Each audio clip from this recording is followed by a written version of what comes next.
part of the Earglue Media family of podcast.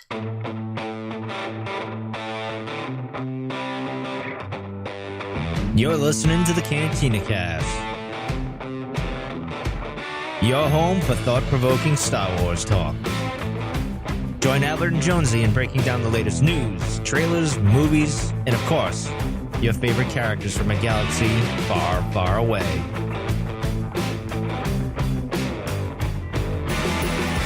Hello, everyone, and welcome to the Cantina Cast. This is episode 277, the Clone Wars panel. My name is Albert Padilla, and yes, tonight we will be breaking down the Clone Wars panel from Star Wars Celebration this year. We'll talk about the interviews, some of the footage, and speculate on maybe where we think this is going to go in its final season of the Clone Wars on Disney+.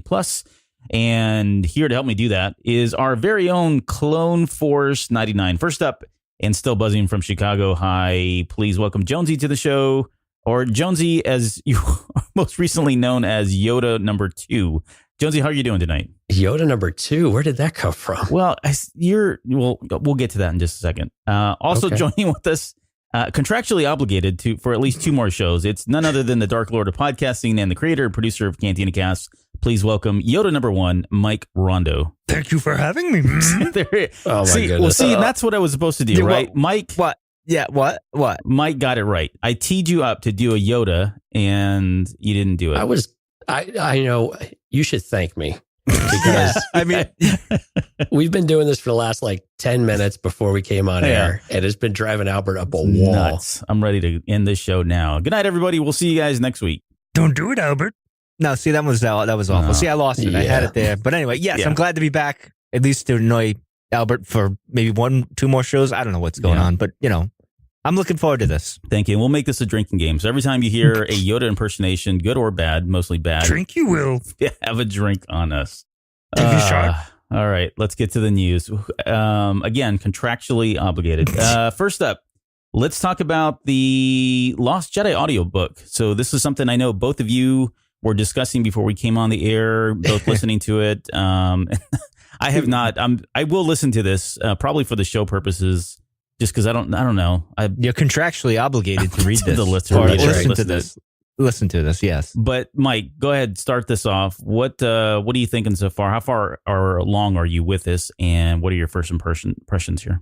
Well, because we're going to probably talk about this at a later date when you finally catch up to us. I'm about 40 minutes left, 50 minutes left in the book, or drama or whatever. I don't know what we really call it. They call it an audio book, but it's really an audio drama. Yeah. Right. And I do mean drama because there are some of the acting on there is a bit dramatic. But is that the style though? Were they going for it? Can you tell? No, because some of them seem like they're just. It depends on the character, I guess, really, because. Because then I'm thinking back to the prequel trilogy where the acting is kind of wooden, and George kind of wanted it that way because that was the style he was going for. And I don't know if they were trying to match it up with that, but overall, I like it.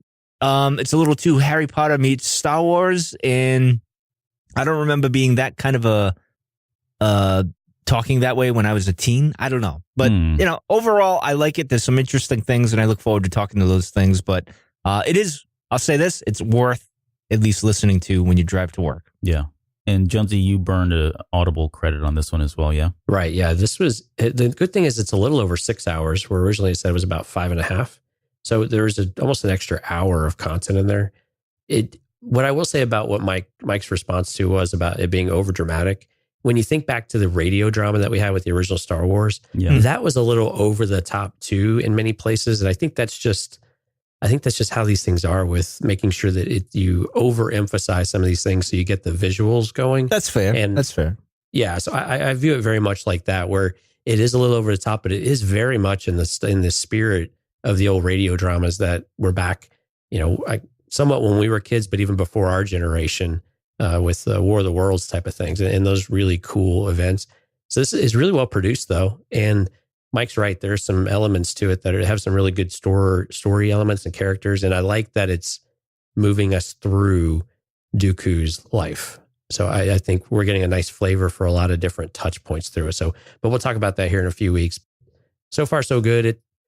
It kind of venturing a little on the young reader side, perhaps, but lots of things to glean from it, though. Yeah. All right. Rail. That's all you need to know. That's what worth I'm it. looking forward to. Yeah, absolutely. Rail Everos. My favorite Jedi these days. But go ahead. Right. Can totally relate with that guy. Yep. Let's the other and honestly, this is, and I say this every week. It was a kind of a slow news week, but it really was. I don't know that we even had much to discuss. I threw in this thing about Project Luminous. It is probably the most elusive thing they've released, maybe since From a Certain Point of View, and even then, you kind of got a hint of what this was or what that was. And this is something that's being touted. We've got a number of writers that are behind this project, and not a lot of details, but I'm seeing it on my social media feeds. I'm seeing a lot of the writers, the content creators tweet about it, talking about how great it's going to be, almost to the point of like Anthony Daniels was tweeting just before Star Wars Celebration. It's gotten to that level. But either one of you have any thoughts around what this possibly could be? And are you excited for it? Or you just kind of, we'll wait and see. It's interesting so for those not familiar, this has Claudia Gray, Charles Soule, Daniel Jose Older, Justina Ireland, and Cavan Scott all involved with it. Mm-hmm. So this is, it's got a blend of authors and some comic books, and Cavan Scott's kind of got a variety of things between comics and young reader novels and things like that. So this is really could kind of be anything. But yeah, as much as they're selling it, this seems like this has got to be, I don't know. I mean, maybe, I don't know. I'm kind of hoping maybe it's another like audiobook type of deal, but I'm thinking this is probably a collection of works actually, rather than just a single project or a single individual book or event. It sounds like a series. Isn't this supposed to be the continuation of like A Certain Point of View? Isn't this supposed to be the Empire Strikes Back version? Or am I wrong on this? Maybe. I honestly don't know. And even just before we came on the air, I was poking around just to see if anybody to release anything. I don't think anything official has been released. The content creators, to my knowledge, at least from the ones that I follow on social media, have been pretty hush-hush. They're not saying much, if anything at all, about what this possibly could be. So, yeah, they just tease that they're on it and that they're super excited and to stay tuned. But this is a 2020 project too. So this is still very, very much kind of in the distant future, considering all the things that we've got going on for the rest of 2019. Yeah. Mike, any thoughts on what this possibly could be for you? I would just you like think it to be? Not as bad as A Certain Point of View. That's if it's going to be that. I just think. Spike. Well, I think because I can't get over the Red 5 thing. That was my big thing because I had a whole theory with Red 5. If you listen to those early episodes of the show, you know what I'm talking about. But in any case, I don't know. We'll see. I mean, it's got some good authors behind it, so hopefully it'll surprise me and I'll like it. So, but I have a love-hate relationship with the novels of late anyway. So hopefully they're getting better, though. I'll say that, and I'll just leave it at that. I think it's promising with Claudia Gray and Charles Soule, right, Albert? Yeah. No, and so that's you're kind of hitting on something that I'm hoping for. So I don't know what this possibly could be. I have my own thoughts, and it's probably just this. By the title alone, Luminous, I always think luminous beings, the quote from Yoda. I think about the Force, and I hope it has something to do with the Force. Maybe they're going to pull back the covers a little bit more and give us some stories that are very focused around the Force, how it works, inner workings, that kind of thing.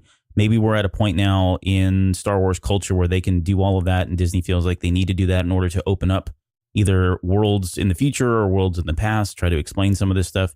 That would be kind of cool to see from my point of view, I guess. But again, I'm basing that solely on people like Charles Soule and Claudia Gray, and some of these folks have been giving us more and more of that type of content. And would we get more? I don't mean to interrupt you. Would we get more of maybe Luke and Yoda in the? I said Yoda wrong. In the swamp, Yoda, and yeah, exactly. That's just how I do it. In the swamp, where it's more like you hear Luke's point of view at a certain point of his training, and then you hear Yoda. Same thing. You know what I mean? There's something like that, or I don't know. I think it could work if they were just take something like that, or maybe they give us like a scene that we didn't see between like Bendu and Kanan, and there's some more. They explore more aspects of the Force in that way, or we get a Dooku and a Qui-Gon Jinn lesson where he's teaching him his own personal view of the Force and what it means. You know what I'm saying? Stuff like that where it helps kind of expand upon our knowledge of the Force, but also gives us these moments that we weren't privy to, and we're finally going to get to see a little bit of it, even though we may not get the full story. It would be kind of cool to get them in little compartments like that. I don't know. I believe there's a new arc coming in the Star Wars flagship comic, or something to that effect. They're about to kind of flash forward a bit more into the Empire realm. Mm-hmm.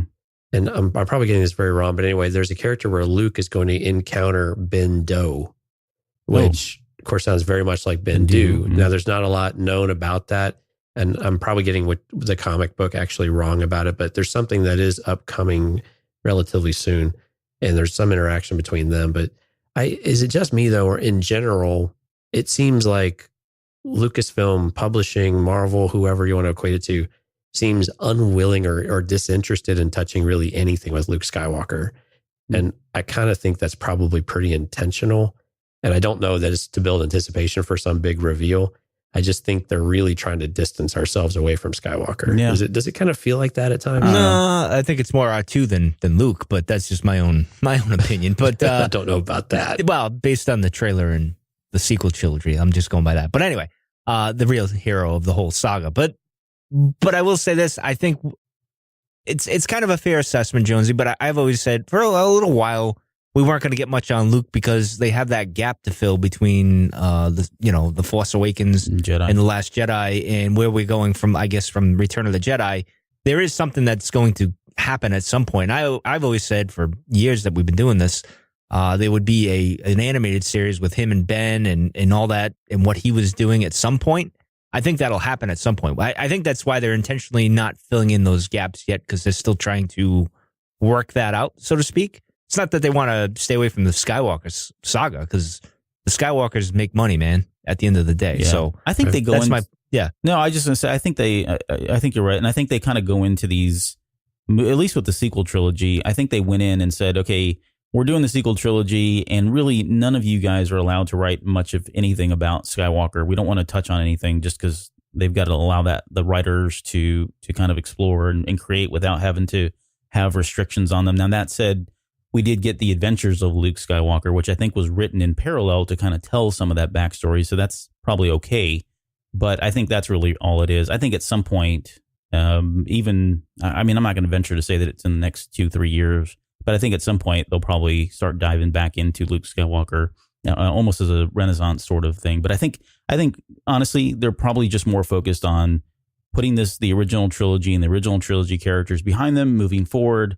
They're creating for a lot more people now, and we have a lot of people that like these new characters. We have a lot of people that want to see new characters even more than what we have with the sequel trilogy and things like Rebels and Resistance and everything else that's coming out. Mandalorian, throw that in there. I think that's where they want to focus on, is all these new characters, all these new stories, and where it makes sense to kind of tie back to some of the original characters. I think they'll do it, but I don't know that we're going to get a Luke Skywalker backstory anytime soon. But I agree with that. I mean, that's kind of where I was going with that. The one interesting thing is, before we wrap this up, is with the Age of Resistance comic books that'll come out later this year.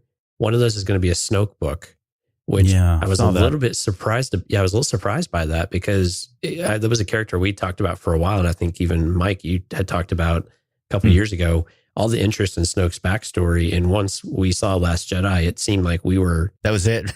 we kind of thought, okay, now maybe the floodgates will open, maybe we'll get some stuff. And it just never happened.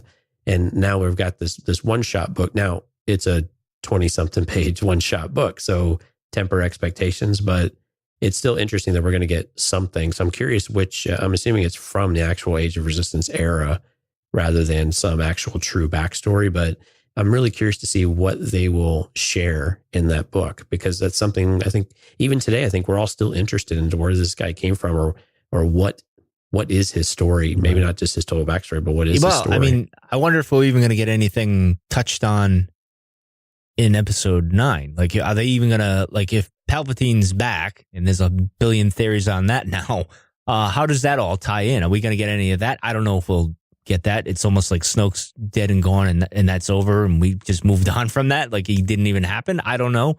Maybe we'll get a little bit of something, but I think like Snoke, Ben, and Luke, and all that was going on between Return of the Jedi and so forth. I think they're just keeping that under wraps for now, and they're trying to figure out how they're going to go about it. Are they going to do another animated thing? What are they going to do? You know what I mean? Because the Disney Plus thing is their hot commodity right now, right? So they're going to want to do another animated show at some point. So, Yeah, I would say I don't think we've heard the last of Snoke. We'll probably get a reference to him. We may get some oh, if Snoke did this kind of thing. I don't think we'll get any exposition on how it all happened. My hope is that the comic book, I mean, I don't know. Honestly, there's so many stories behind Snoke because we know absolutely nothing about this person really, that they could go a million different ways with it. But it would be nice to see something that at least kind of ties, the events of from him coming into power, either prior to The Force Awakens. The thing that really bothers me is it's only 20 pages. Like, what are you substantially going to be able to tell in a story, in a comic book, one shot that's 20 pages or less? It's not maybe a whole it's lot. his ring. Maybe it is, right. And that's what I'm saying. It's probably ring. going to be one of these really, really back story type things where we talk about the ring itself, and you get to find out where it came from, or, I don't know, some relationship he had with Hux, or him yelling at him or something. Something that's cool, but doesn't really factor into the overall story. Doesn't make any waves, I guess. But we always have hope. Yeah, rebellions are built in hope. All right, so but our comic books, not these. Really. No. Yeah, I like the comic books. Let's talk about the celebration panel, though, because that's what we're here for. And let's start with so we're going to kind of break down again the interviews that we saw and talk about some of the clips, break that stuff down, and then maybe kind of take a stab at where we think this is going to go. Although we've already talked about this, but we'll get to that here in just a little bit. So, Jonesy, I'm going to start with you. The overall impressions of the panel itself. And when I say overall impressions, just from the perspective of, hey, you were at Celebration, you got to be there firsthand.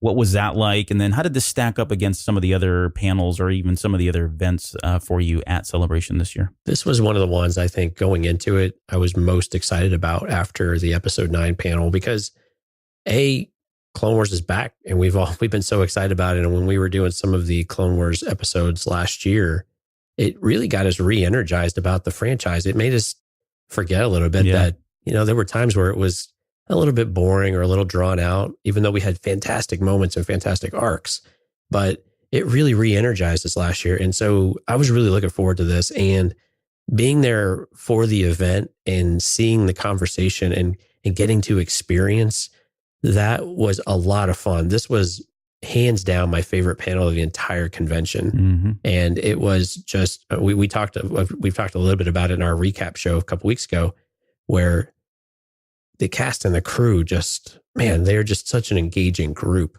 that it just captures you and it just gets you excited. And the way that they went about some of the clips and things like that we're going to talk about, really, this is how you put a panel on kind of through and through, without getting into everything that I liked about it right now. But like through and through, it was just fantastic all the way through. And for people who haven't gone to watch this, it's well worth your time to go sit there and watch the replay of the panel and celebrate Star Wars. The Star Wars YouTube channel has a perfect view of it, so you don't have to go and watch shaky cam on it. Yeah. So, Mike, one thing about the panel that stood out for me, honestly, was Warwick Davis. And I just want to touch on him briefly because it seems like they keep bringing. I was going to say we, like I'm involved in any of this, but they keep You're bringing totally him, involved with all Lucasfilm decisions. I need to call him tomorrow, as a matter of fact.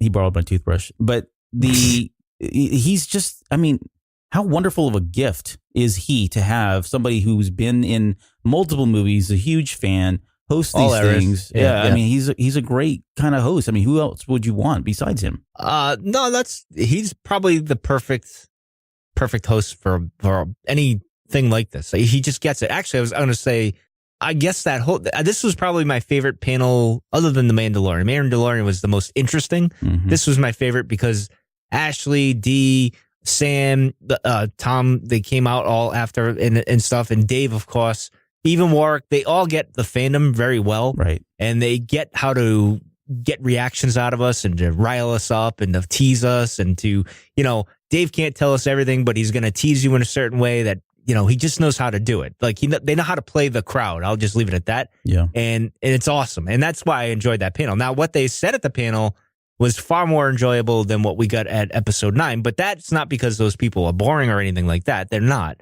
It's just they couldn't reveal anything and they're tight-lipped and, we're all there just for that trailer. Now, granted, we were for this as well, but we're also very heavily invested in the Clone Wars. So we were listening to what they had to say as well. At least that was my take on it. But I wanted to stress that this was all on Sunday. So we had this on Sunday and we had the Mandalorian on Sunday as well. Sunday was an amazing day. I just wanted to bring that up because I meant to mention that last Right. time. That was Absolutely. that was a crazy day of Star Wars, running around, checking out things, and being with all of you guys. It was just awesome. So if you ever get a chance to at least experience the madness of Celebration once, and you get to do it with your friends, and if you happen to podcast with them, you should definitely do it just to experience what it's like to see all this in person and hearing the crowd around you and cheering and stuff like that. Yeah. Especially if Dave's involved in the Clone Wars peoples. So, but anyway, continue. And there was a moment when they played the trailer. I think I reached across someone and like slapped Mike on the back about it because it was just that exciting. And you kind of get captured in it. I know how much Clone Wars means to Mike and his daughter. And just being able to see this come up, I could just kind of feel his excitement. And it got me more excited about it too, just knowing what we had seen on the screen. Yeah. I had to fight some tears in the eyes a little bit. Well, I'm just glad Jonesy finished the sentence with "I reached over and touched Mike." I was like, "Where are we going with this?" Said across. Across, yeah. Don't start with the Yoda stuff. Okay. For me, worst drinking game ever. Yeah, you are not drunk yet. This was great. I don't know that I need to really add anything more other than to say that I couldn't help but smile the entire time this panel was going on. I felt the same way about the Mandalorian panel, especially when John and Dave were together and talking about some of the stuff there. But it's just, and the other thing that really stands out is just the amount of respect and admiration that they really have for one another. But then even it's almost like another level when they're looking and talking to Dave Filoni, which is really kind of cool. I'm sure for him and I, to be honest. But one of the things they started off with, and I don't remember if they showed this. I think they showed this on the cast of it itself. But this was they kind of gave us this history of the Clone Wars, and it was really just a compilation of a lot of the previous footage that we had. It kind of gave us a recap of where things left off. And I threw a question out here, and Jonesy, I'll go to you first. But having seen what we've seen and knowing what we're about to get into, put aside the Bad Batch story, because that's probably going to be only 4 episodes if they stick with what they've done already, right? So that leaves us with 8 episodes left. Do you see this more as is this more of Ahsoka's arc in this last season, or do you think is this going to feel like Anakin or Kenobi's arc? I agree. I think this is going to be Ahsoka. Yeah. I mean, you're right. The intro video that they gave us was a great recap, but it was very focused on Ahsoka's story, her leaving the Order and the emotional change that she's had, her evolution and her next steps. And they talked about this throughout the panel of recapturing the spirit of the character and figuring out where she's at on the path and where she needs to go next. And you're right. And once we get past Bad Batch, these next 8 episodes, I'm curious if there's going to be something in the middle. We know we're going to get Siege of Mandalore, which will be very Ahsoka heavy, but it does seem to suggest that these setups with these new characters and feeling her way through things, these next 8, the last 8 episodes are going to be firmly focused on Ahsoka and establishing who she is at this point and where she will end up and what is that next evolution as we start to think where she ended up in the Ahsoka novel. Yeah, and it was about this time. So we got that clip, and they then brought out Dave Filoni, D. Bradley Baker, Ashley, and then Sam. They all kind of sat down. And right up from the beginning, they kind of asked Dave Filoni, how did this really happen? What's the reorigin, or how did the rebirth of this? And he mentions that, that this was always a challenging show, that, having Rebels was kind of small, and that, they were allowed to kind of grow over time with that one, but that technically the Clone Wars is just a whole nother beast in itself. The animation is just on a larger scale and larger scopes. And most of those folks felt like they had already moved on. They've put the Clone Wars in the past, really weren't even thinking about coming back to it. We're primarily hyper focused on Rebels. And it was Carrie Beck of all people. And he calls her out on stage and not literally, but just says, hey, it was Carrie Beck's idea. She was the one that was really pushing for this to get finished. And when they approached Dave about doing it again, he even said himself that he wasn't sure they could even do it again, right? I mean, he probably emotionally was already past it all, had already gotten past a lot of it. But it was a personal story to him and something that he really wanted to do. And he said that he wanted to do this so long as they did it the right way. And he stressed that, I think, a couple times when he was up there talking about this. And what he meant by that, again, is making sure that they still capture the feel and the scale and the scope of and the story that they were doing. They wanted to really feel like this was going to be a continuation of that last season that we got, and you didn't feel like there was a jump cut, right, or if you will, in the storyline itself. So from there, one of the things that stood out for me, and Mike, this is kind of in your wheelhouse here, but they had asked them, what's the success of Clone Wars and especially this, and he goes on a couple times during this whole panel and really name drops George Lucas and said this is all his stuff. These are his stories. He was taught by the master. That's why Clone Wars resonates with people. That's why these stories are so good, because he was heavily involved. Was that a special moment for you? And I'd imagine it is, but how much of an impact do you think George Lucas really has, even going into this last season here? Oh, I think heavily. I think I imagine once Dave got the green light to do this, and be honest, I was surprised when they said, I always figured they'd go back to it, but not for a while. And I always thought, like, all right, like I felt like I've moved on from Clone Wars, right? Like we went to Rebels and then we went to Resistance, and it seemed like it was not going to happen anytime soon. But you got Dave there, you got to do it, and you still got George around. So I imagine Dave picked up the phone and said, hey, Master, you kind of want to help me a little bit on this, like maybe off the books, like we'll go to lunch or something, right? And kind of we can flush this out a little bit, because I want to send this off the right way, and I'm sure George would be like, yeah, I would like to do this, like to help you out and send it off the right way. But all his stuff is there anyway, so I think Dave always goes to the well of George Lucas all the time, and I think even John does, as you can see from The Mandalorian, which is always a good thing. It's a great thing, if you ask me. So, but the curious thing is, you said, is this about Ahsoka? Yes, I think a lot of it's about Ahsoka. I hope it is, but I think it's about Ahsoka and Anakin's relationship, to be more specific, because as the beginning, the whole purpose of it was Anakin getting a Padawan and learning to let go, and he never could. Obviously, he failed that. So I'm wondering if we're going to get in, and we can speculate a little bit later, but is it tie into that whole, what we get in the beginning of the Ahsoka novel there, and maybe we see Anakin or Vader's point of view and all that stuff. But anyway, we'll move on. We'll get to that at some point. I'll touch on that briefly, because Albert and I talked about back when we were doing the unreleased episodes, there were some really great moments in there between Obi-Wan and Anakin talking about Ahsoka and talking about that loss, and it seems like we're probably not going to get that, or at least not in the same way. A different story arc. That was in the Utapau arc, I believe, right? Yeah, it was Utapau. Right. Those were really good character moments that I think would have helped us get there, but they weren't huge arcs or moments. They were still a bit fleeting.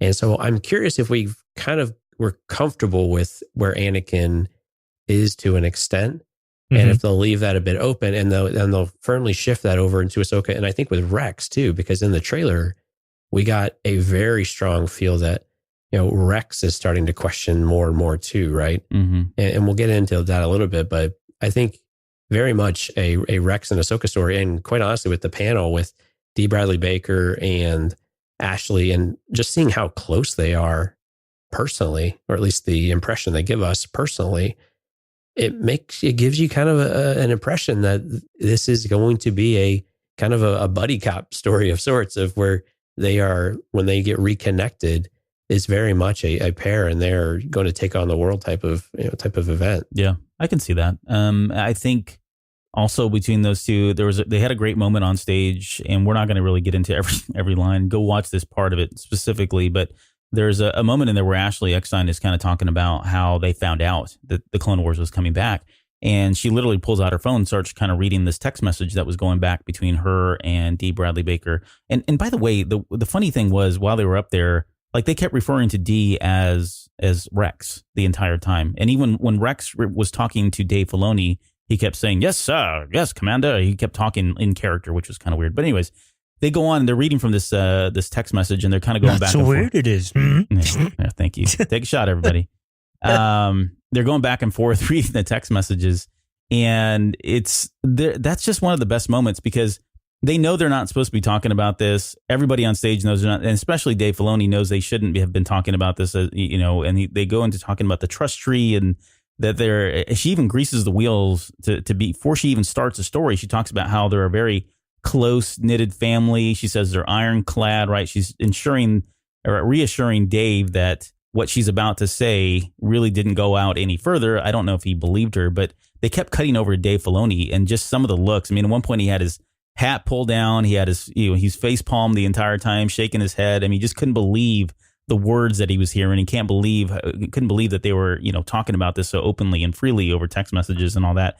And it comes back a little bit later because when they go back to Dave Filoni and he's talking about the trust tree again, he goes in this great like storytelling about how they are now the shrubbery that leads to the tree. And then there's a garden gate around this tree, and not even the production staff is allowed to be a part of this trust tree. Then he says that he's going to saw off some limbs of the tree whenever that was he my needs favorite to. part. Yeah, that was my favorite. He's gonna Right. he saw his limbs off from time to time. Yep. I like that. Cutting people off that, loose lips sink ships kind of thing. And then Dee chimes in and says, hey, maybe you should put a moat around that tree. And he's like, you know what?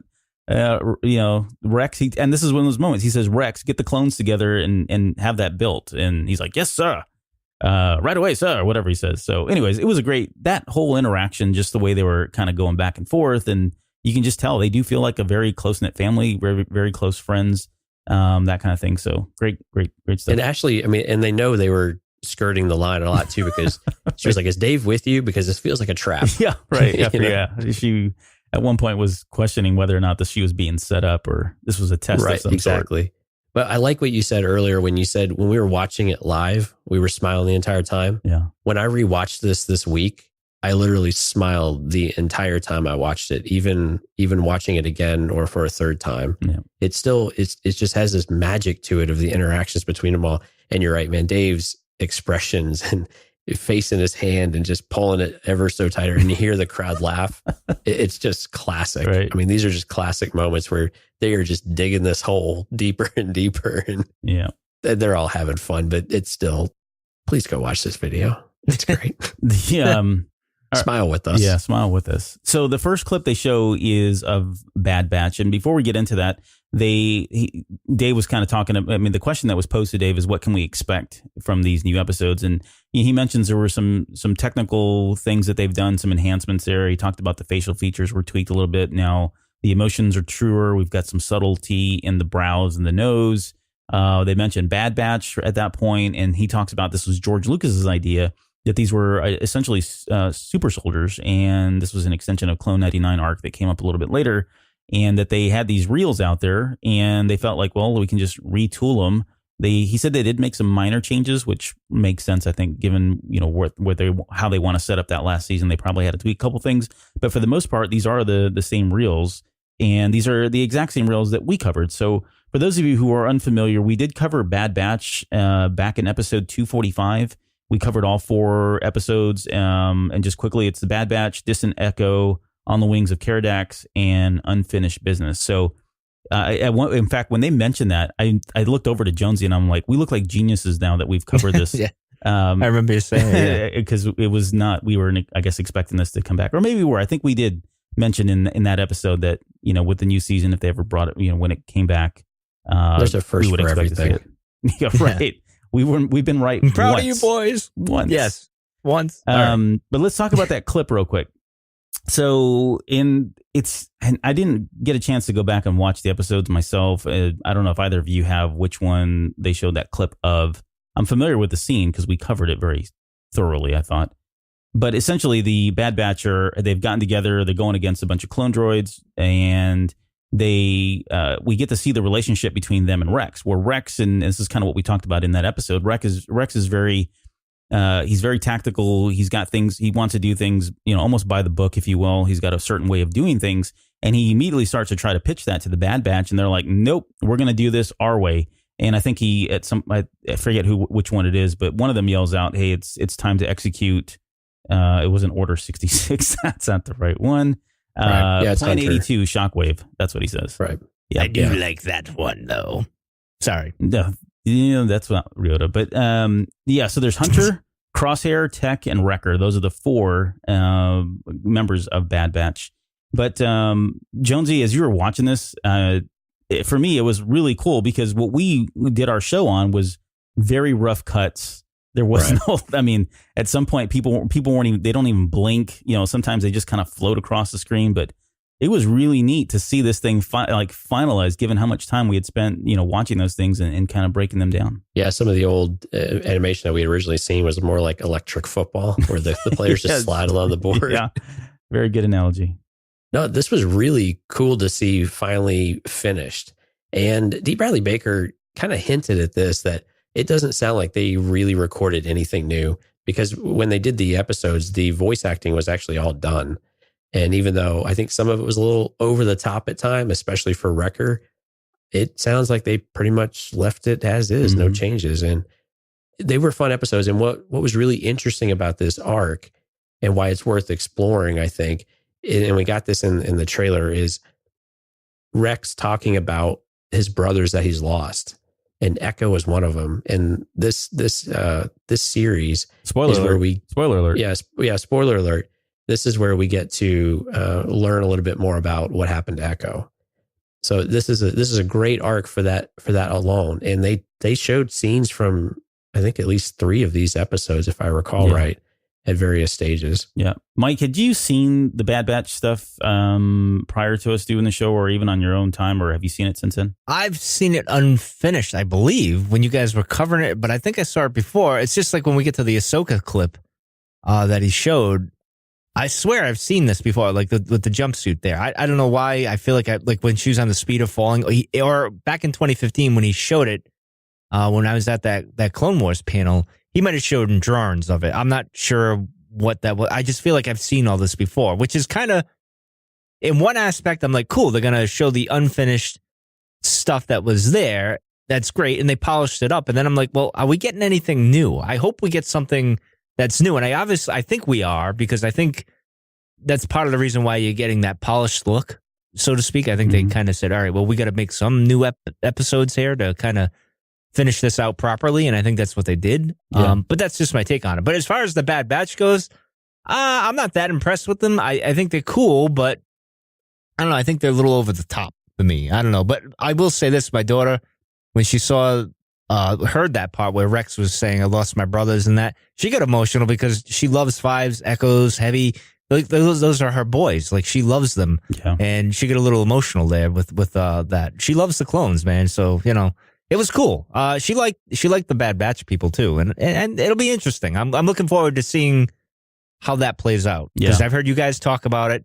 I've seen whatever they showed on the I think it's the Clone Wars, whatever unfinished thing they have on the website there or whatever. But anyway. Yeah, I actually really enjoyed the Bad Batch group. I think they're very unique in terms of who they are. They're very different than any of the other clones, which is part of the point. I'm more interested in what Jonesy was hitting on though with the Echo thing, because that was the piece that really stuck out for me. Yeah, they're cool guys, and the way they operate is really neat and different, that sort of thing. But the fact that we speculated at the very end, if I remember this correctly, we speculated that Echo lives at the very end. So they find him. He's kind of a lobotomized robot, if you will. They kind of bring him back from that. And by the end of the 4th episode, he's kind of almost a part of the team. And you kind of get the sense that that's where it's going, that he is going to be that 5th member of the Bad Batch, which would be really neat because he has this brand new life. He's been changed in a lot of different ways, physically, mentally, emotionally, spiritually, whatever you want to say it. And just to see him to be a part of something else again, and not necessarily with Rex, but just be a part of another family like that is something that was hopefully, I don't know if they're going to have time to do it in this particular series. Maybe we'll get another episode that we're not even talking about, or at least some scenes at the very end to kind of put a bow on that, which would be kind of neat. But yeah, that Echo piece is kind of really where the meat is in the storyline, if you will. The jumping on, or I guess moving along from Bad Batch, they start focusing on Ahsoka, and this is pretty much where the rest of the show goes, or the rest of the panel goes, and kind of talking about what we should be expecting from Ahsoka. And Mike, I'm going to go to you on this first one because this seems to be right up in your wheelhouse. I know you're a huge fashion expert, but you really want to talk about the jumpsuit. So, well, she's going Michael Myers here. She picked out the jumpsuit, and I'm very proud of her. I mean, what the heck? That's the first thing you grab when you're on the run is a mechanic's jumpsuit. Yeah, we've learned that from the Halloween series. All she needs is a white mask, and she'd be good to go, of William Shatner, which would be interesting in the Star Wars universe. But in any case, the interesting thing though was funny because they kept looking over to, or I guess Dave kept making comments to Ashley. Yo, you're gonna make a suit of this. Yep. Yeah, you're gonna make a thing. I just thought it was interesting that he went with this look for her. But then again, I think back to the Mortarsock where she's fixing the ship. And she's kind of like being Anakin, just fixing whatever's got to be fixed there. So it kind of makes sense there. And of course, we got the two sisters there that she's gonna, obviously from that clip when she crashes her speeder bike, and they rescue her. I imagine she kind of works with them and does their thing. But we'll get into a little bit more of that when we get to the trailer, I guess. Yeah. But well, the jumpsuit works for her. I'll say that. And Filoni sets this up. He says that she's been living in this temple. She's lived a very sheltered life. She doesn't, I mean, she's not like the everyman kind of person. She doesn't probably have a sense of style. So what is she going to gravitate to? I don't know. Jumpsuit. That looks fine. Now, of course, it's a very stylized jumpsuit, and she's probably going to sell 1 million of these pieces. You're going to see everybody wearing this that's a big Star Wars fan someday here soon. But yeah. I am with a Michael Myers mask. Maybe. Yeah. Okay. I'm just going to say, I didn't really like the jumpsuit, especially at first, but when I saw what she was wearing later, like when she encounters Rex and the clones, you could see that she had then tailored it. And if you go back and revisit Rebels, there's definitely that connection with it. And she was able to, it was kind of a quick change. And so once I got on board with that, it was easier for me just to go ahead and accept it. It just looked a little weird. It wasn't the finely crafted outfit and semi armor that she had in some of the other shows. And it was a nice, it was a kind of a jarring change, but you can see how it will evolve into something else a little bit later on. Even just within Clone Wars, it looks like she'll have more of a form-fitting outfit or something more akin to what we're used to seeing her in. That's more action oriented, Yeah. The interesting thing is that she's basically continuing the arc of when she was running from, the Jedi and all that, when they accused her of, bombing the temple there. It's kind of like that. It feels like that, like when she's first getting into that, the whole fugitive vibe type thing, like surviving on your own. I don't know. That's just what I took from it. But anyway. I agree with that. And I think some of what I would have preferred to see a little bit and want to see what happens, I would have liked a little bit of time to go by. So when they reconnect, it feels like it's actually been a while. And it seems like maybe that's not going to be the case entirely. No. Well, bow draggers are back into the whole mix there, but right. Anyway. But I'm hoping some amount of time goes by so where she can change a little bit too. So going back to the Jedi just isn't a foregone conclusion to where she's just a very different person when she revisits the Jedi or whatever intercepts them with it, with however Bo fits into all that. Well, here's a question, and we can just go here now. One of the things that I've been thinking about is is she really going back to the Jedi? Because the way I interpret this clip is she's going very clandestine to go help at the battle of Siege of Mandalore, but I don't think she's been sanctioned by the Jedi Knights to go do any of this stuff, right? Right. No, Bo goes and recruits her for it. That's what Bo is doing. Yeah, she knows there's a scene there. Yeah, we're jumping ahead to the clip, but there's a scene where you clearly see her helmet and she's wearing like a cloak over it. But you can make that you can deduce that from the clip that we got initially, the first one where Bo's sitting next to her and Anakin walks in and Bo turns around when Anakin walks in. So you can put 2 to 2 together there, I guess. Yeah. But yeah. And before we get into this first clip, and it's a pretty short clip, so we won't spend a lot of time on it, but there was a moment in there where they were just trying to set some expectations about what we could expect with Ahsoka. And primarily, Dave had a really great quote in there. He says, for who she was, who she could become, and who she potentially could be, who she could be, who she could potentially become, and who she really needs to be, right? Those are the 3 aspects that they're trying to tackle here in this particular story. It's a story about choosing who is right for her, what is right for herself, trusting and believing and having faith in yourself. We know it takes place on 1313. There was a big round of applause from the audience because we were finally getting into the underground, and we all had aspirations and dreams of that particular game that never came out. Yeah. And then he mentioned Trace and Rafa, who are sisters, and we did get to see some images of them, and she's actually in that little clip. So let's jump to the clip. And this first clip really it starts off with Ahsoka kind of riding a speeder bike, and it was very reminiscent for me, at least, of Revenge of the Sith, right? With Anakin riding his bike, and she's almost got this discerning look on her face. She looks like a rebel without a claws kind of thing. And then the bike starts giving out. And this is always the thing about Coruscant that just stresses me out is like, what happens if your vehicle, what happens if you're in an accident or your vehicle fails? And it's like my worst nightmare. It's been my worst fear ever of a Star Wars. And I saw it. It came, oh my God. It came to life in front of my eyes. You should not. Right in front of my eyes. My wildest fears of Star Wars happened because her bike stalls, and she gets in this whole thing where she's got to try to start it up, and then it goes into a free fall, and she gets it going again. And there's a great moment in there where she's kind of running along the inner wall of that particular corridor, and finally crashes the bike. And for a split second, you can see somebody standing in the background, which I think is Rafa.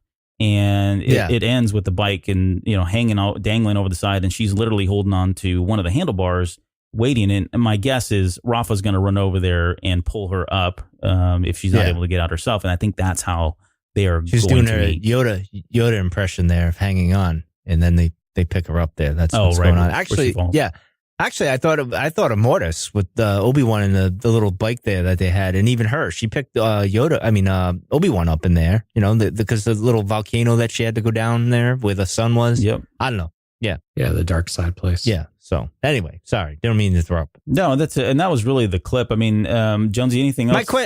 I do have one question. Yeah, go ahead. Judging by that clip, is she like turning the Force off and then she finally taps into it again? Like she was trying not to use the Force, and then she had no choice but to use the Force? I don't know. Just throw the question to either one of you. That's kind of how I took it, is that she's trying to find her place outside of the Jedi and outside of that way of thinking. I think the other thing, though, that they talked about was not drawing attention to herself. Yeah. And again, that's one way of trying to act normal, whatever normal means. And I think that's going to be part of her journey. Like Albert was saying that Filoni had talked about of, she's got to find who she is. And maybe that's not... part of that is maybe losing or pushing aside some of the Jedi training that she's had, because that's all she's had. She's only grown up in the temple. So what does that really mean? And until she really knows herself, it's really difficult to want to bring back in the Force and open yourself back up to that world. Yeah. Let's talk about the Siege of Mandalore, because this is the next topic that came up on the panel before we get the final clip. And Filoni kind of starts off by saying that this was he said this is the one story he's thought about most in the last 10 years. And he said it's a very large scale battle. It's probably the most important arc. These are his words again, coming from Dave Filoni himself. And he felt like he just really had to adhere to the level of continuity, very similar to Revenge of the Sith and what George Lucas was doing with Revenge of the Sith and A New Hope. He needs that it's got to have a high level of continuity there, because we know where we obviously know where this thing ends just before it starts, but then we've got a lot of bits and pieces in between, either from the Ahsoka novel or some of the stuff that we saw in Rebels, and then certainly Maul's story and how he factors into all of this, right? So there's a lot of stuff that a lot of pieces he has to put in place, but they have to be very specific cut pieces in order to fit into the overall storyline. And then just to kind of quote Sam Witwer, when he was talking about it, he said he was shocked when he read the script, and he's like, no, I'm not making this up, because I was really just, floored by the things that we read here and things that we saw. So, Jonesy, I guess anything that you would like to speculate on what we possibly could see with the Siege of Mandalore? Something I liked about this is that this had been working with George Lucas for a long time. This wasn't a new arc they came up with. This is, like you said, he'd been dwelling on this for a long time. Mm-hmm. They probably mapped a lot of this out already. And I think they had already had it storyboarded for quite a while. So this wasn't something that they had to really write from the ground up. And so you're very much getting a George Lucas type of story here as well. Yeah, speculation wise though, we've talked a little bit about it in the past, but what has happened on Mandalore that's going to create the scenario? And clearly Maul has completely blown everything apart on Mandalore with his presence there. So what is, we've seen this in the comics as well, of his amassing these armies, but then of course getting his butt kicked. Mm-hmm.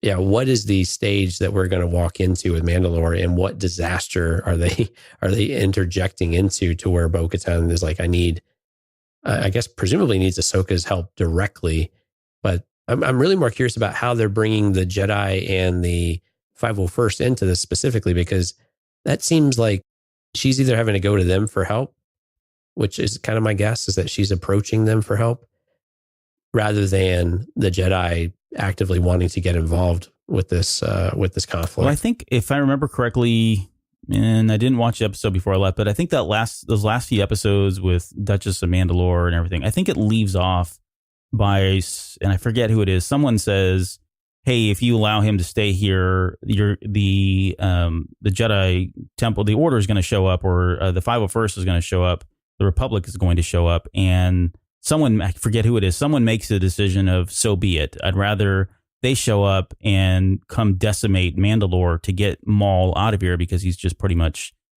taking everything over.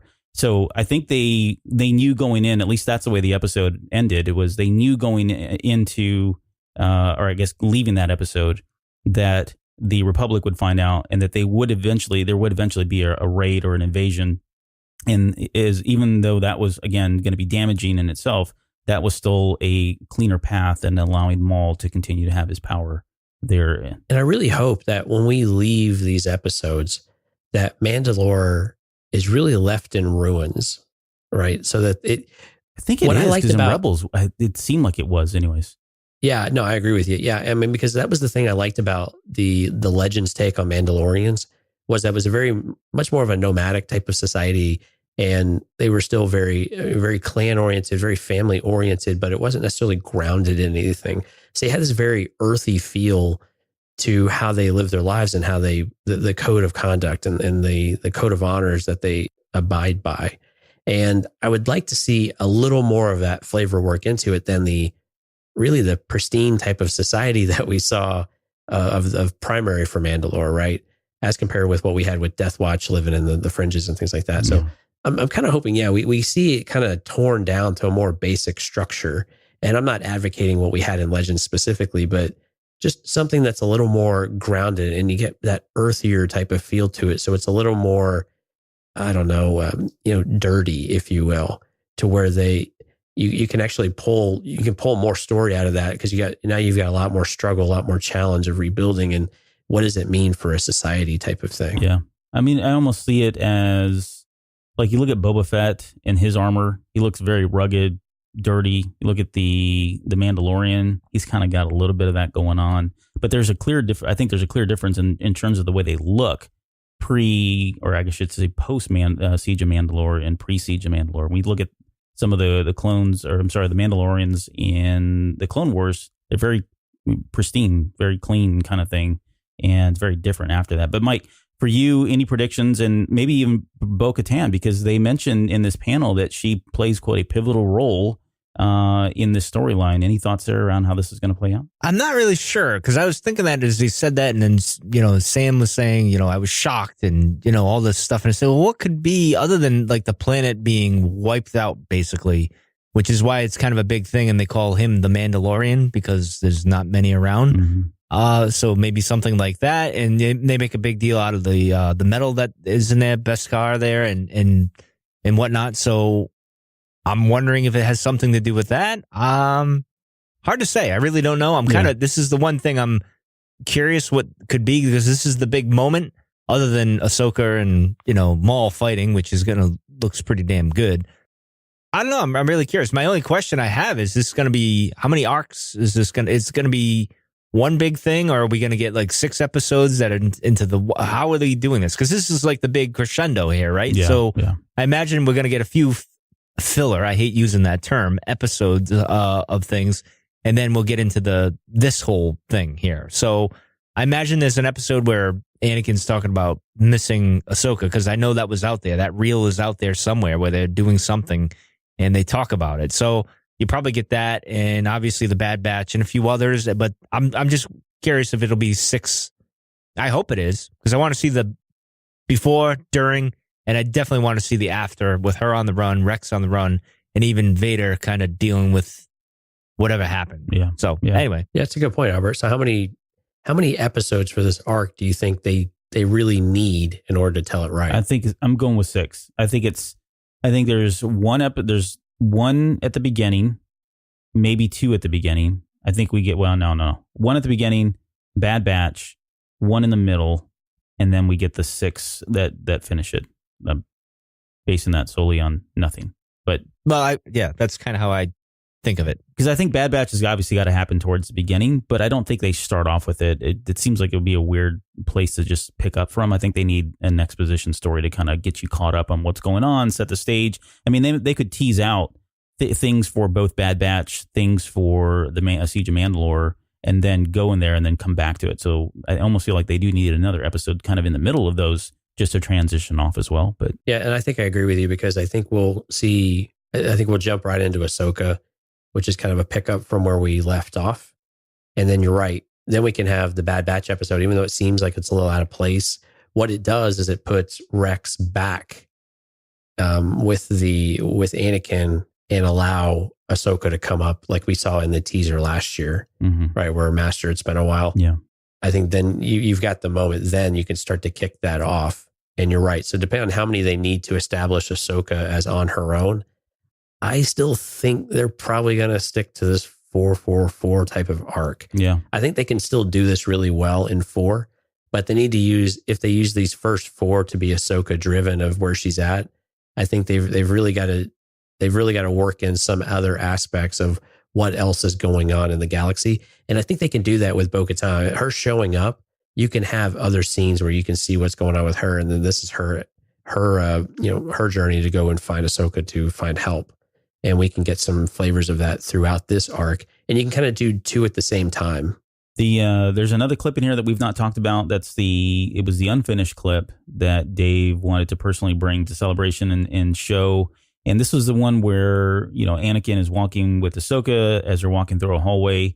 The clones are still saluting her, and she makes a comment about they're still saluting me. And, he's like, hey, it doesn't matter that you're not a commander anymore. It's a sign of respect. And, he says loyalty means everything to the clones. And on that line, they open up the doors, and in the bay is the 501st. And a number of them have painted their helmets to kind of look like Ahsoka's, color and features and that kind of thing. But what was more interesting about this particular clip was later, after they'd shown the clip, it was really cool. Everybody was clapping, cheering, that kind of thing. But then we get the story of Dave actually brought this clip, not for us. He actually brought it because this was a clip that he spoke about at, Celebration Orlando? London, I think is what it London. was. Oh, maybe it was. Yeah. Yeah, Right. Celebration London. They were talking about this particular clip, and it got an emotional reaction out of Ashley Eckstein at that moment.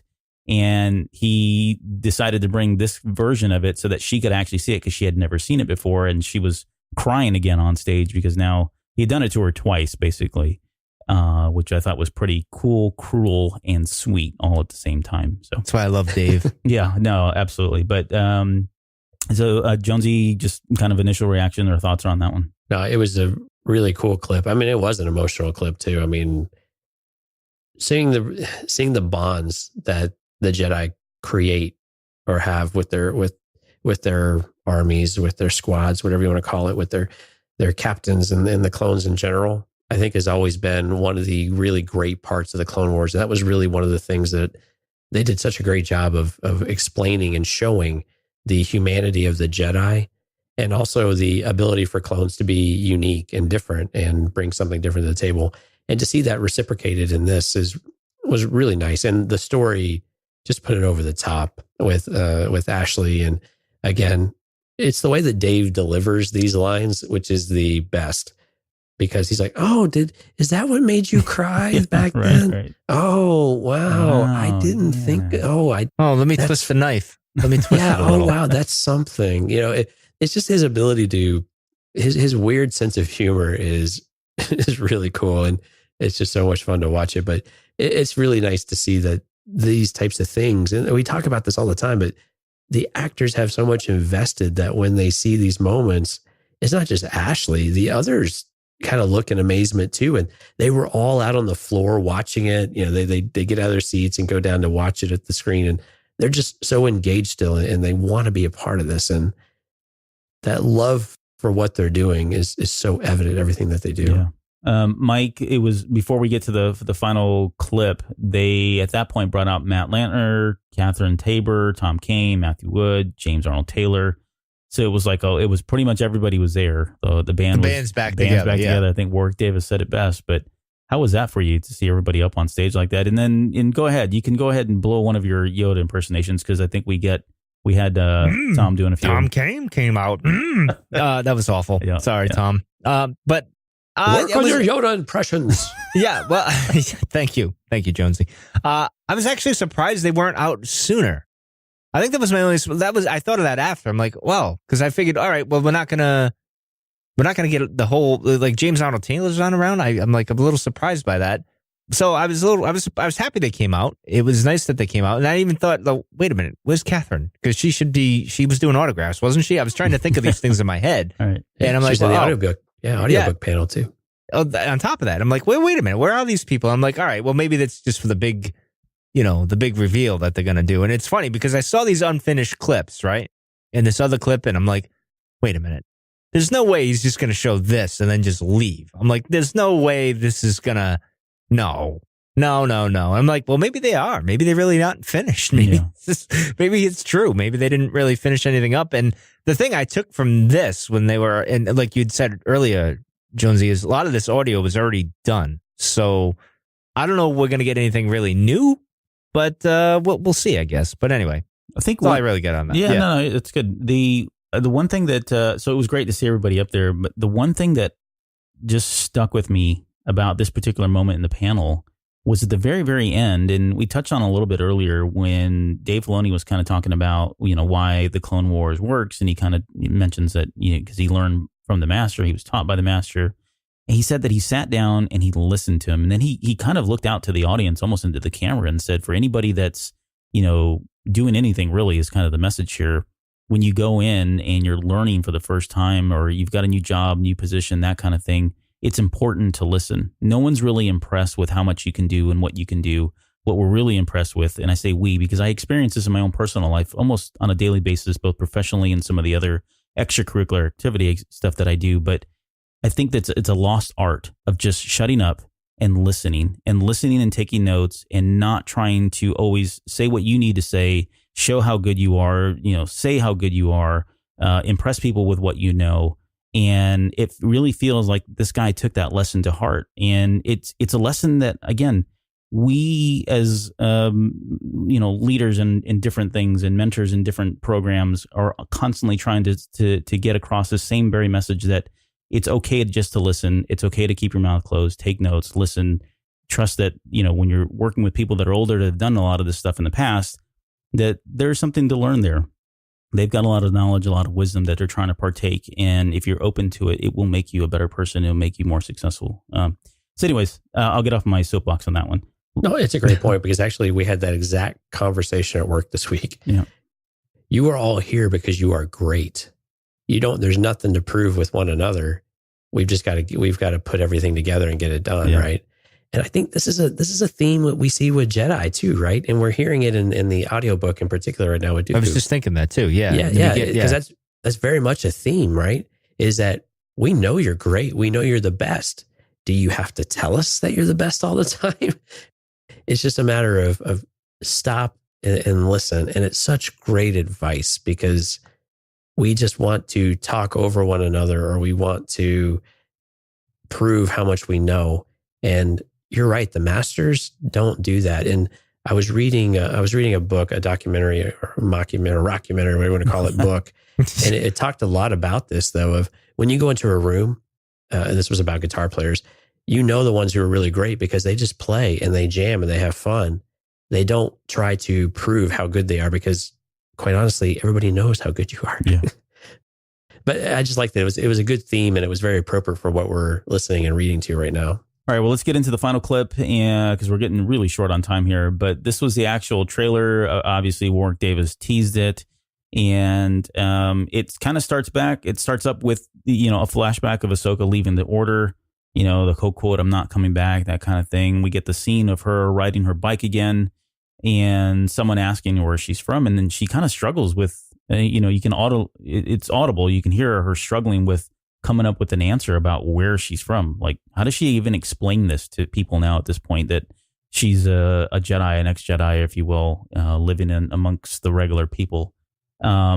And one interesting thing that stood out for me, and Mike, I'll go to you first on this one, but this is something that we've always talked about, but again, it's one of those things until you actually see it, until you hear it, it has a different meaning. But when she's talking to this other person, presumably it's Trace or it's Rafa, I'm assuming it's one of them, but that she makes a comment, she being either Rafa or Trace makes a comment that you're probably better off down here with the Jedi running around starting wars. And that just to me was like, it rocked me because it really speaks to this, what the underworld narrative is and perception is of the Jedi Order, that they really are warmongers. And this almost kind of heralds back to the Qui-Gon Jinn novel that we were talking about, the comic, right? The Age of Republic comic we were talking about, right, where their presence is kind of painting a picture that they are warriors, even if they don't want to be. Well, there was those episodes where they were protesting outside the temple as well, in the Clone Wars too. I forget that was like season 5 or something like that. I can't remember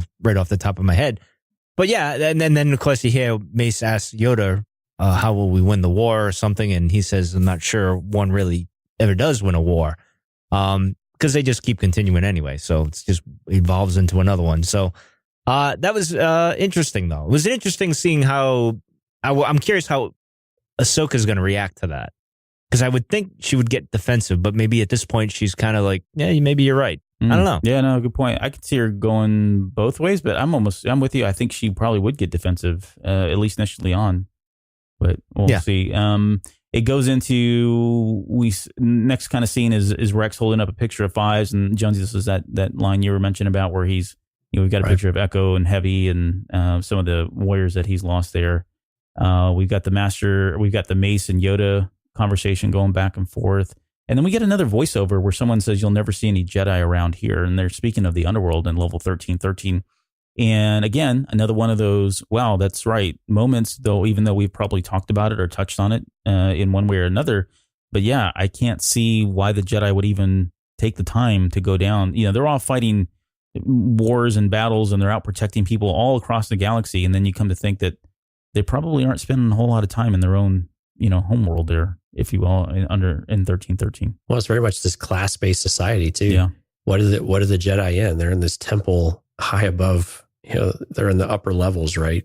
Not in these lower levels. And it's just a class thing. I mean, why would you ever come down here unless you were chasing scum for the most part? Yep. And you can just equate that to everybody that's down there, whether that's right or wrong. And I think this is great. I mean, you start to see the descent and you can start to understand that maybe this descent isn't just in the lower levels of Coruscant.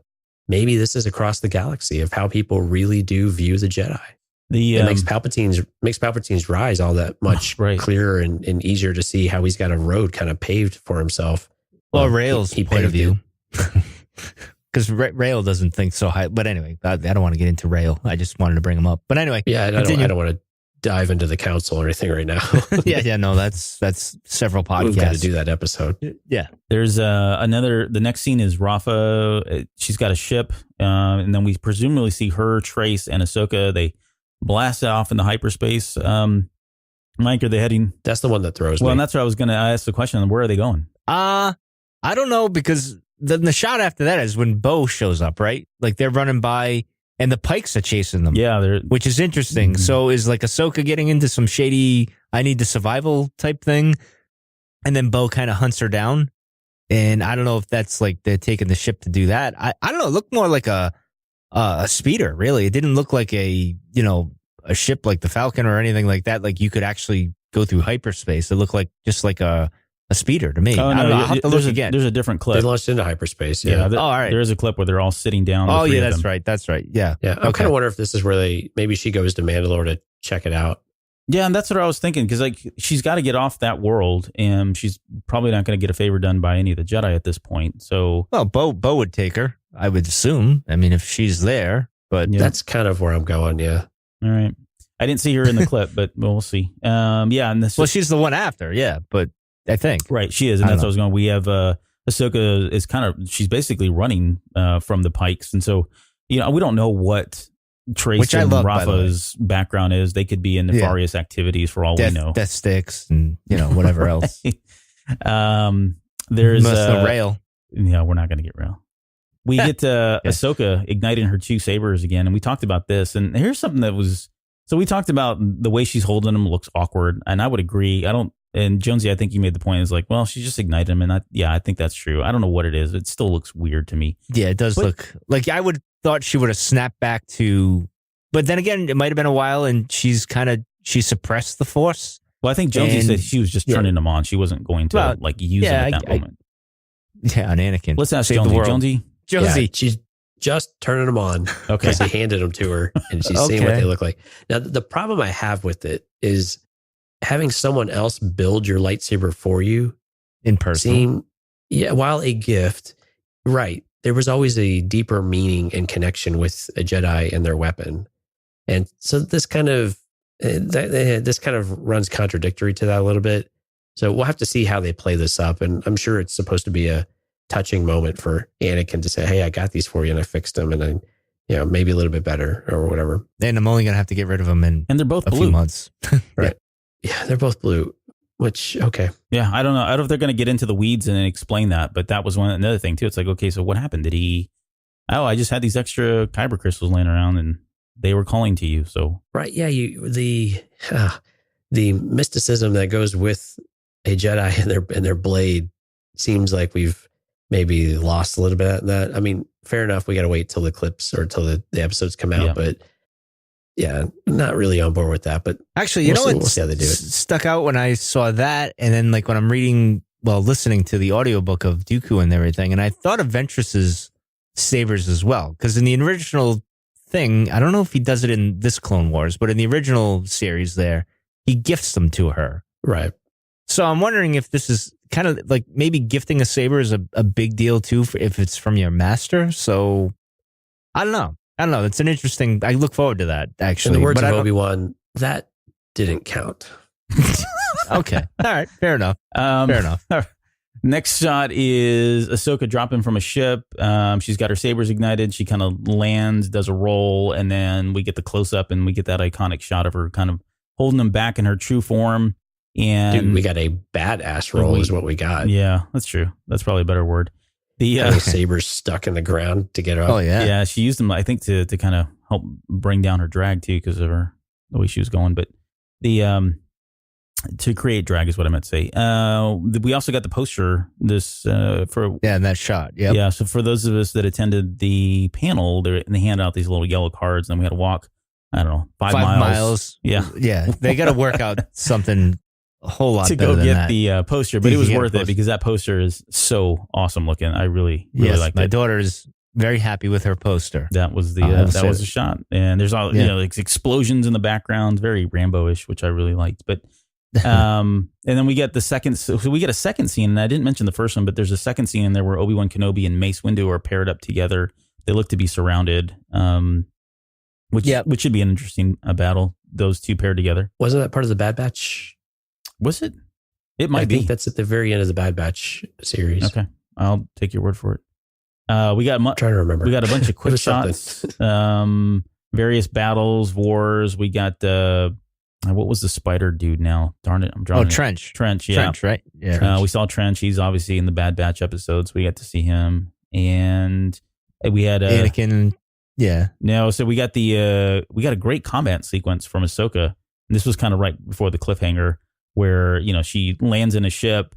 She starts cutting and swirling, and she turns off her lightsabers at one point, uses a force push, turns them back on, swipes at a Mandalorian, and then cuts his tank or her tank, jumps on and goes for a ride and swirls out of and this is all in a span of like less than 5 seconds, which was kind of cool. But that got the audience pretty excited and pretty stoked. They got me excited and stoked, but it got everyone so excited they didn't realize there was something else going on. Yeah, that's true. Like, on the first hurrying.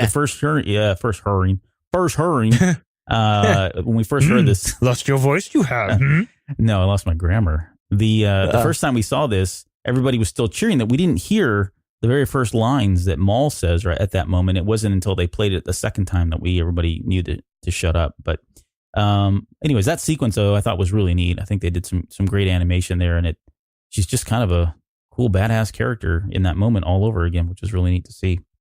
And I guess finally we get I was hoping for Kenobi, why are you here? And this is obviously Sam Witwer's voice, but earlier on they mentioned that we were going to get, for the first time, some motion capture done by Ray Park himself. So Ray Park has come back and he's doing all the motion capture for Darth Maul. And Mike, for me, as I'm watching this, I can tell a difference. And it's a half a second. It's more fluid. But it's more fluid and it's lower to the ground is what I was going for, because Ray Park is not the tallest person in the world. We know that, but his fighting style is always very centered.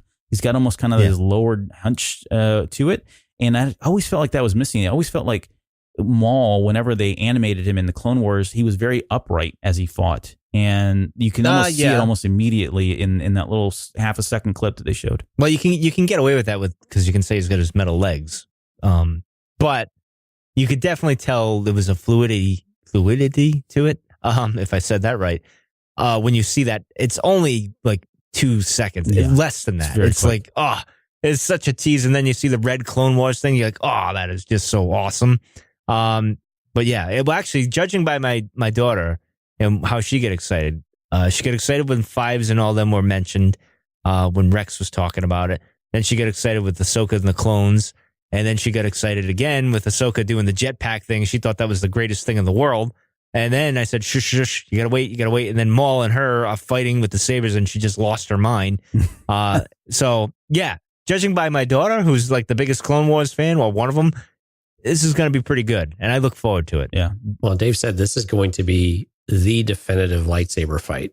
Right. So this is the one. Yeah. If the Kenobi Maul was very short, very brief, even if very personal, this one is going to be just epic and presumably long and drawn out. I was hoping, well, it's going to be cool to see what that actually translates into, because Sam, what we're saying, the Lady Vader comments that we got in Rebels, and what's that backstory? What's all the tension from? What did we miss out on? Lady Tano. Yeah, Lady Tano. Yeah, I was just going to say that. I'm like, I was expecting him to say that when I heard the voice. I was expecting, Kenobi, but why are you here, Lady Tano, or whatever? What did I say? Lady Vader. Oh, you said Vader. Vader. Oh my goodness. Mine's in the gutter. No, that's a really old Legends reference, I guess. Yeah, but anyway, in any case, I'm curious how, if this battle is going to be epic and flat out action packed, there has to be moments where they're kind of relating to each other, where they're both kind of abandoned from their order, so to speak, and there's that mutual respect and how this ends. There's got to be an ending. I feel like Maul kind of saves her or something. Something has to happen. That's so Sam said, it's shocking, right? Because the clones are going to turn and all that's going to happen. So what is the big shocking moment? I think she is destroying everything he has worked for. Well, that too. Yes. But there's some kind of a mutual something with each other. So, but I could be completely wrong. Yeah, go ahead. No, and this is I actually had this question teed up for Jonesy here, so I'll go to you on it, Jonesy, anyways. But there was a moment earlier on when Sam is talking about this, and he said he was shocked, and I didn't want to steal the thunder then, so I'm coming to it now. But he mentions that Maul has been obsessed with the same things over again, right? He's had this cycle of hatred for the same things over and over again, and that for a second, even just a very small second, he actually tries to think his way out of getting his way out of this cycle that he's been in. And he tries something different that, quote, he's never done before and never tries again. And Filoni was like, you could see it on his face. He was like, shut up, dude. You're giving away too much. And he comes back. Yeah, he says, you're on the edge. Getting the chainsaw ready. But starting to cut them limbs off. I'm going to cut more than just your lower half. But any speculation on what we could be expecting from Darth Maul here that would put him on the edge or teeter on the edge of doing something like that he's never done before, never thought of doing? That threw me for a loop. I really don't know. I mean, some people that I had spoken with were like, oh, they're going to do a team up, or he's going to flirt with a lighter side of things. And I hope those are not true, because the thing about Maul, his singular purpose has always been what's driven him and what's really defined him as a character. I think having a moment where he considers it is one thing. Actually following through with it for a short period of time is something entirely different, which I hope they don't go down that path. But without the context, man, that's really tough to speculate. Yeah. I wonder, so if Order 66 happens and we get you see Rex, you see Ahsoka, and you see obviously maybe Vader. Maybe you get to see what happens with him, with Maul after all he's this. supposed to be captured.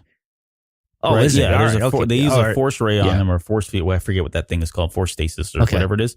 I know and that's from the Ray shield. Ray shield. Thank you very much. We're gonna learn this at some point.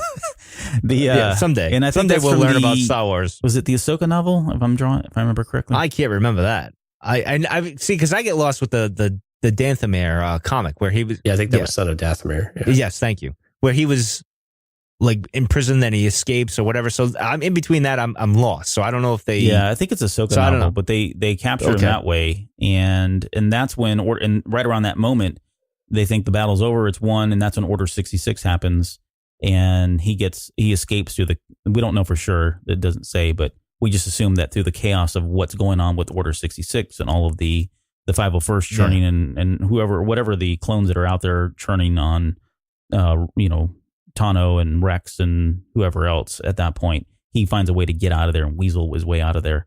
But yeah, I can't wait for all that. It's so, I wouldn't say nebulous, but we just don't have a lot of details. It's very just small bullet points that we have that we're finally going to get to see that story and how it. Well, I'm wondering if we're going to see. Well, maybe we won't because obviously we see him in Solo and he's still got some kind of a power. It's when we see him later on Malachor where he's kind of a broken. I don't know, whatever you want to call it. Like, are we ever going to see that aspect of it? I don't know. It's very interesting because there's several ways you can go. I can't even think of half of them, but I look forward to it. I do like that they are adopting more of the Solo look for the character, though. I thought that was a really nice bridge between it because this is kind of in that right timeline, right? Yeah. No, I mean it's not far. It's not that far away, I guess. Yeah. I see what you did there. Nicely done. Funny. All right. Well, all right. We got anything else? Because we're really over on time. But no, your editor wants you to end the show right now. All right. Good night, everybody. I think one thing is if they do show Order 66, how painful is that going to be to watch, especially for Rex and the clones that I think they taking show their it. chips out. I think they do. I think Filoni's going to give it to us. Oh, but you have to. You got to do it. You got to sync it up, man.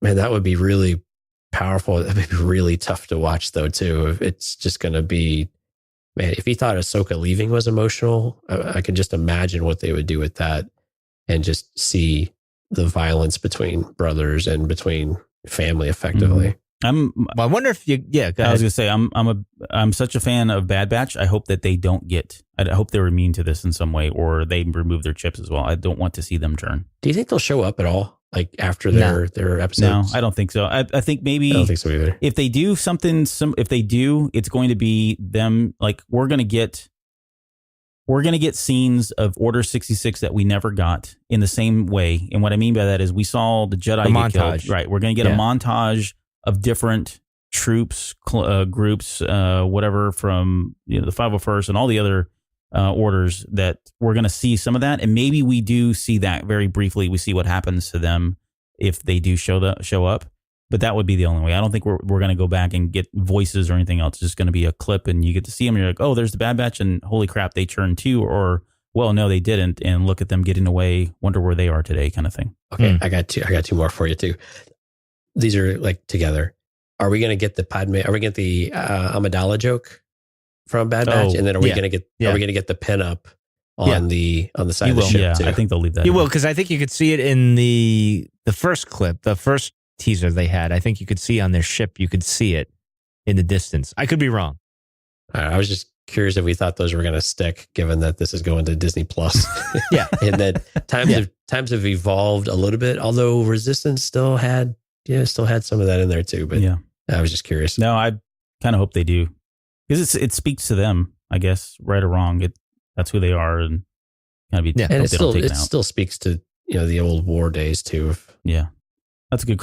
Well, on that, we'll end the show.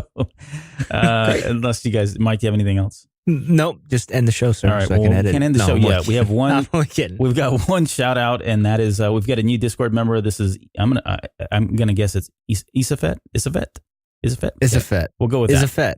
But this is someone who we met for the first time at Star Wars Celebration. She actually came out to our panel show, and then she went out to one of the events as well, and has been now following us on social media. She's been pretty active in Discord as well. So thank you so much for joining the Discord server and being a supporter of the show. That's awesome. Yes. She takes so many awesome pictures too on her Instagram. So really fun. Yeah. She's really cool. So if you want to come check out Discord, you can talk with her too. Well, if she lets you. All right. Okay, we're pawning off our listeners now. Yeah. Yeah, go listen to them. Don't listen to us. No. All right. We have got 278 coming up next, where we have a whole bad batch, if you will, of listener questions and feedback stuff that we want to get through. And then after that, we're probably going to go finally hit on Master and Apprentice. We've got a lot to say there. And beyond that, we'll have to wait and see. So before we go, Mike, any last words? End the show. No. All right. Jonesy, any final words of wisdom better than end the show? Yes. Go forth and be excellent to each other. Thank you, Bill. Wow. Wait. Wow. Man, I'm on the wrong podcast. Yeah, I feel so bad now for being such a jerk. Wow. All right. I'm going to go home and rethink my life. Goodbye. Please do so. We'll see you guys next week.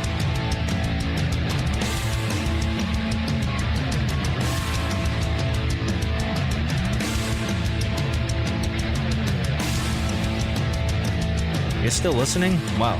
That's amazing. Well, I'm here to give you the disclaimer. Normally we do a big, long, drawn-out disclaimer thing saying what's what and who's what and all that other stuff, but I think you guys kind of know that Lucasfilm and Disney have no affiliation with us at all, and we have none with them. We talk about Star Wars, which is their property, and all that other good, fun stuff, but I think you can tell which is our stuff and which is their stuff. If you can't, well, then send a lawyer to send an email to me, and I'll be glad to chat with them. Other than that, you know what's what, so that's your disclaimer.